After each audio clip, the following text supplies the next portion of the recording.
आप हैं अजय शर्मा जी, जिन्होंने छत्तीसगढ़ की धरोहर में बहुत सराहनीय कार्य किया है। और ये रुद्र शिव जो ताला में मिली है, उसके बारे में, उसके कलात्मक पक्ष के बारे में आप से गुजारिश है कुछ आप चर्चा करें कि ये इस तरह की, इसमें एक शिव के अंदर कई स्वरूप दिख रहे हैं। जी, जी। इनका पहले आशय क्या है इनका? जी, नमस्कार।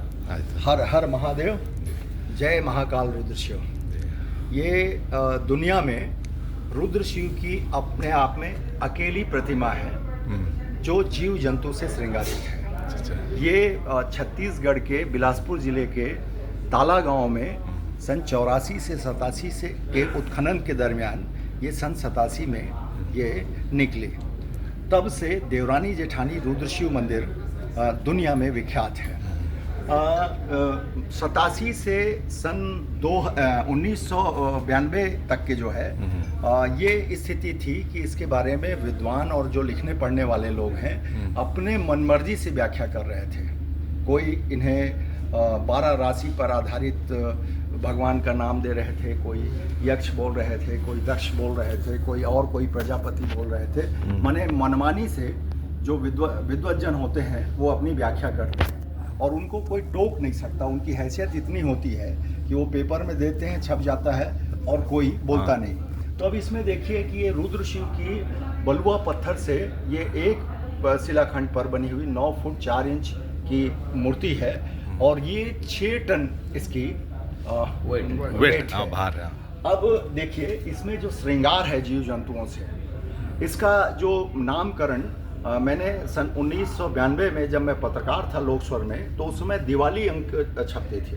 तो वहाँ के मैनेजमेंट ने मुझसे कहा कि आप इसकी व्याख्या करिए, रुद्र शिव है कि क्या है जो लोग बोल रहे हैं, भ्रम पैदा कर रहे हैं। तो मैंने कहा ठीक है, मैं फोरेंसिक साइंस का स्टूडेंट हूँ, पुरातत्व और इतिहास के बारे में जानकारी कम है, तो मैं इसको आस्था के दृष्टि से ले गया। आप लोगों के लिए चमत्कारिक बात बता रहा हूँ।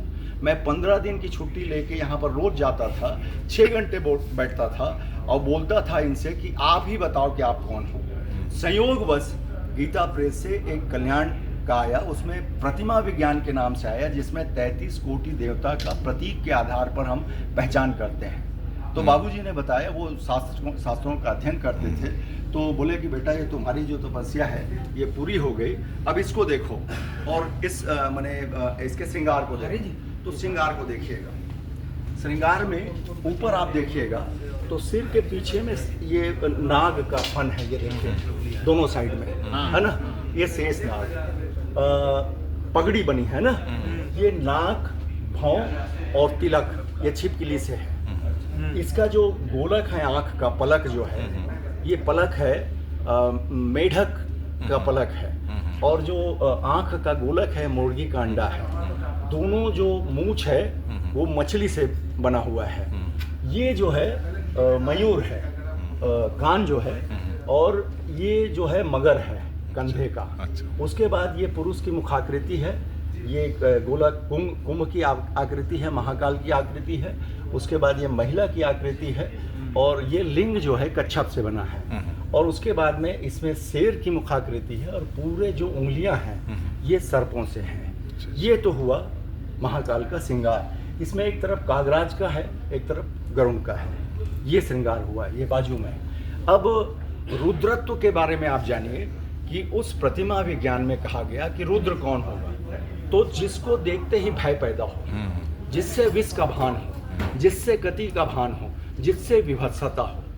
अब ये 4 भाव को आप देखिए, तो इन 4 भावों में अब देखिए ऊपर से नाग और सर्प जो है किसके कारक है, भय और विष के। उसके बाद छिपकली जो है बायोलॉजिकल दृष्टि से भले ही वो उसके काटने से विष नहीं होता, मगर वो फूड पॉइजनिंग करती है। ठीक है, माने वो भय है और महिलाएं बहुत डरती हैं छिपकली से। उसके बाद मेढक जो है लिजलिजा है, विभत्सता का भाव। अंडा है, रोज खाओ अंडे, संडे मंडे बोलते हैं, फेंक दीजिए उसको और देख लीजिए, खराब लगेगा, घृणा।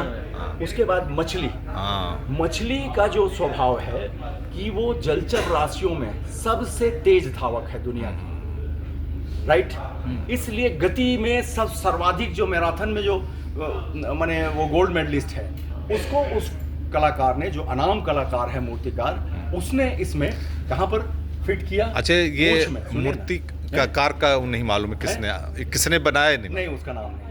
अब ये जो ठुड्डी है, ये केकड़े से है, और ये- केकड़े का कोई हाँ, रूप, रंग, श्रृंगार नहीं होता। हाँ। उसके बाद मयूर, मयूर के नृत्य की गति दुनिया में सबसे तेज है, उससे तेज नृत्य कोई नहीं कर सकता, इसलिए गति को उसने हाई गोल्ड मेडलिस्ट जो है उसमें उसको लिया गया है।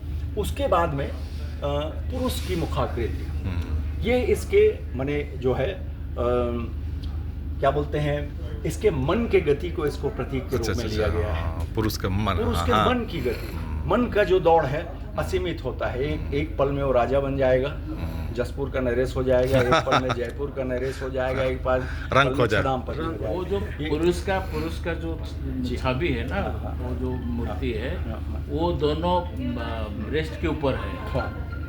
वहाँ वही मन है। उसके बाद ये महाकाल, महाकाल अपने आप में भय का हाँ। पेट है। उसके बाद में ये महिला हाँ, जंगों में, हाँ। तो ये महिला के चरित्र की चंचलता है। अब इसको इस ढंग से ले लीजिए कि बैड कैरेक्टर में नहीं, चरित्र की चंचलता। हाँ। वो हम अस्थिर जाते हैं मन, पति- अस्थिर नहीं, मन नहीं, होता है। नहीं, हाँ। हम पति पत्नी जाते हैं, हाँ। तो हम तो रुमाल लेके पहुंचते रहते हैं, इस सोफे में बैठूं कि उसमें बैठूं, इस कुर्सी में बैठूं कि उसमें, और महिला जो है घुसेगी अंदर, चिंटू मिंटू फंटू, दीदी, बड़ी बहन, बुआ, और एकदम 1 मिनट में एडजस्ट हो जाएगी किसी घर में। हम लोग नहीं हो पाते हैं। इस चरित्र की चंचलता है। वो माने रहती है 20 साल 22 साल किसी घर में, और जाने के बाद में विवाह होता है, सिंदूर भरता है, उसके बाद वो उस घर में ऐसे एडजस्ट हो जाती है कि जैसे वो दुनिया यहीं पैदा हुई है। ये उसके समायोजन शक्ति जो है, समायोजन की शक्ति, हाँ। चरित्र की चंचलता जो है। उसके बाद में शेर हाँ। भय का कारक है ना। उसका नाम कोई आ जाए कि बोले बेबीलोन होटल में शेर आ गया है, तो हम लोग हाँ, सब अपना दरवाजा मालूम बंद नहीं क्या होगा कैसे। उसके बाद एक छूट गया है मगर। हाँ, मगर जो है जलचर राशियों में माने शक्तिशाली मगर में सबसे शक्तिशाली और भय का सुप्रभात। कोई बता दे हाँ। कि सभी से अनुरोध कि अपना एक- स्थान ग्रहण करने का कष्ट करें। सर एक हाँ। और संस्कार सबसे मेन भारती चीज है जी कच्छप को का हाँ। याद लिंग नहीं होगा। हाँ। ये कल आपको भगवान विष्णु मिला के है। तिर्यक अवतार है, वो तो एक ही संस्कार उसमें भारती भगवान जी जो है का परमात्मा और भोलेनाथ की और पूजा करा रहे एक लाइन हैं। कच्छप मैं तिर्यक कहूंगा, उसके बाद अवतार, इसको लिंग सांकेतिक रूप से बनाया, और सभी योग का प्रतीक का है एक साथ कच्छप। होगा। अच्छा, अच्छा। इसलिए ये कच्छप योग का प्रतीक, योग का। बहुत अजय शर्मा जी, बहुत आपने इस सभी से रुद्र शिव अनुरोध के बारे में पूरा जान के कष्ट में बहुत आ जाए। बहुत धन्यवाद आपका। बहुत इसलिए उसको शेयर करिए। शिव बोलते हैं।